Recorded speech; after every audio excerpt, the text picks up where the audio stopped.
स्वागत है आपका हमारे चैनल पे, जहाँ पे आप हिंदी पढ़ना लिखना सीखते हैं। तो आज हम करेंगे हिंदी रीडिंग प्रैक्टिस। शुरू करते हैं। माता का अंचल।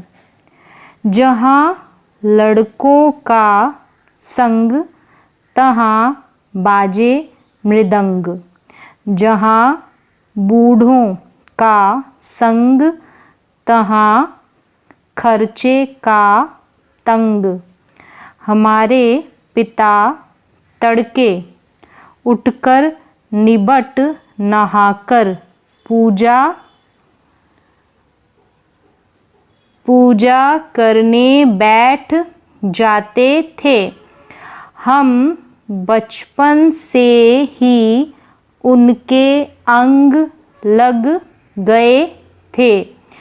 माता से केवल दूध पीने तक का नाता था, इसलिए पिता के साथ ही हम भी बाहर की बैठक में ही सोया करते।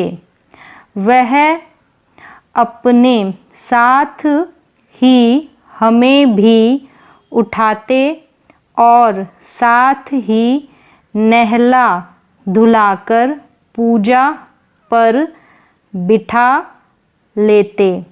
हम भभूत का तिलक लगा देने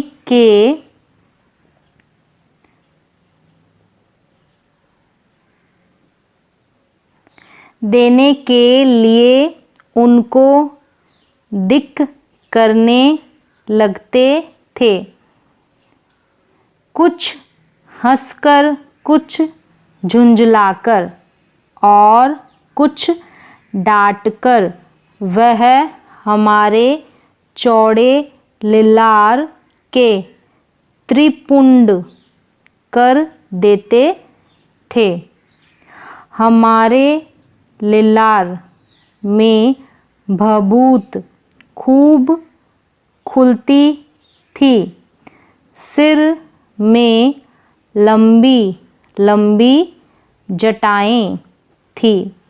भभूत रमाने से हम खासे बम भोला बन जाते थे।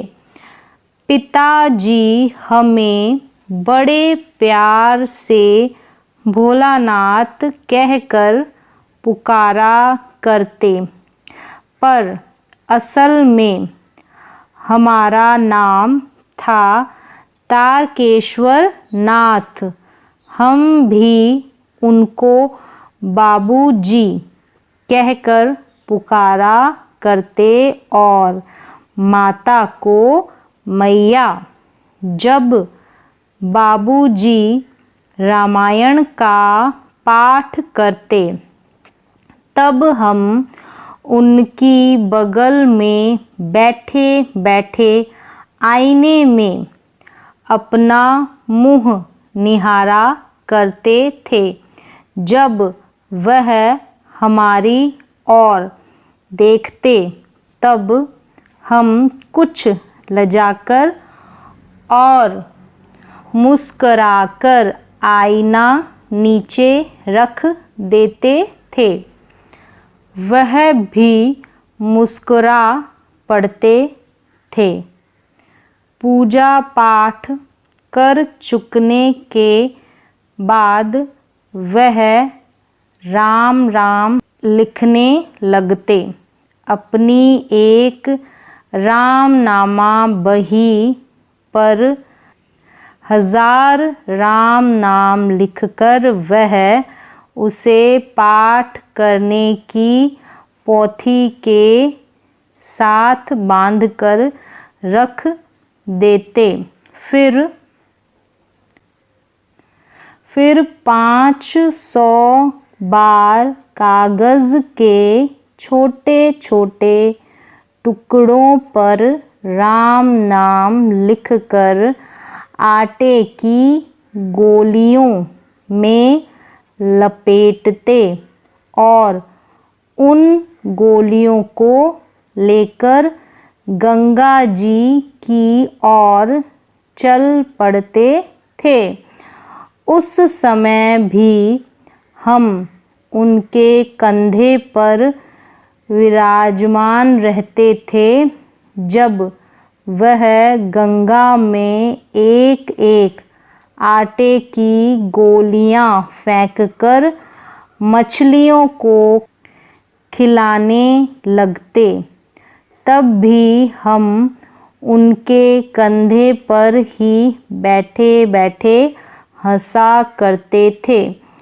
जब वह मछलियों को चारा देकर घर की ओर लौटने लगते, तब बीच रास्ते में झुके हुए पेड़ों की डालों पर हमें बिठाकर झूला झुलाते थे। कभी कभी बाबूजी हमसे कुश्ती भी लड़ते। वह स्थिर होकर हमारे बल को बढ़ावा देते और हम उनको पछाड़ देते थे।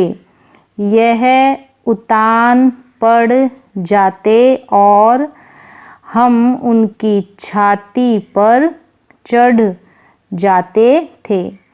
जब हम उनकी लंबी लंबी मूछें उखाड़ने लगते, तब वह हंसते हंसते हमारे हाथों को मूछों से छुड़ाकर उन्हें चूम लेते थे।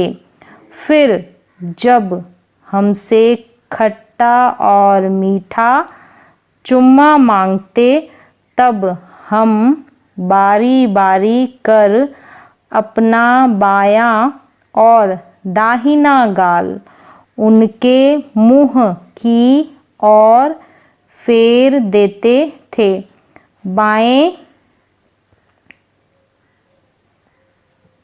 बाएं का खट्टा चुम्मा लेकर जब वह दाहिने का मीठा चुम्मा लेने लगते, तब अपनी दाढ़ी या मूछ हमारे कोमल गालों पर गड़ा देते थे। हम झुंझलाकर फिर उनकी मूछें नोचने लग जाते थे। इस पर वह बनावटी रोना रोने लगते और हम अलग खड़े खड़े खिलखिलाकर हंसने लग जाते थे। उनके साथ हंसते हंसते जब हम घर आते, तब उनके साथ ही हम भी चौके पर खाने बैठते थे। वह हमें अपने ही हाथ से फूल के एक कटोरे में गोरस और भात सान कर खिलाते थे। जब हम खाकर अफर जाते, तब मैया थोड़ा और खिलाने के लिए हट करती थी। वह बाबू जी से कहने लगती, आप तो 4-4 दाने के कोर बच्चे के मुंह में देते जाते हैं। इससे वह थोड़ा खाने पर भी समझ लेता है कि हम बहुत खा गए। आप खिलाने का ढंग नहीं जानते। बच्चे को भर मुंह कोर खिलाना चाहिए। जब खाएगा बड़े बड़े कोर, तब पाएगा दुनिया में ठोर। देखिए, मैं खिलाती हूँ। मर्दुए क्या जाने कि बच्चों को कैसे खिलाना चाहिए और महतारी के हाथ से खाने पर बच्चों का पेट भी भरता है।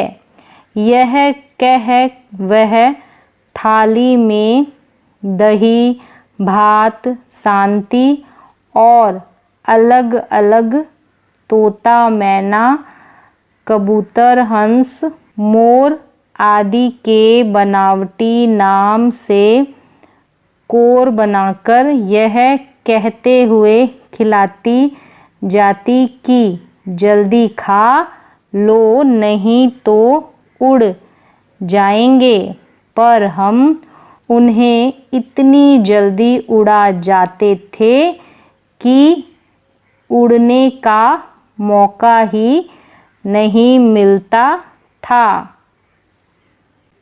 इसके आगे वाला पार्ट हम नेक्स्ट वीडियो में पढ़ेंगे। तो आज के लिए बस इतना ही। मिलते हैं एक और नए एजुकेशनल वीडियो के साथ। तब तक के लिए धन्यवाद।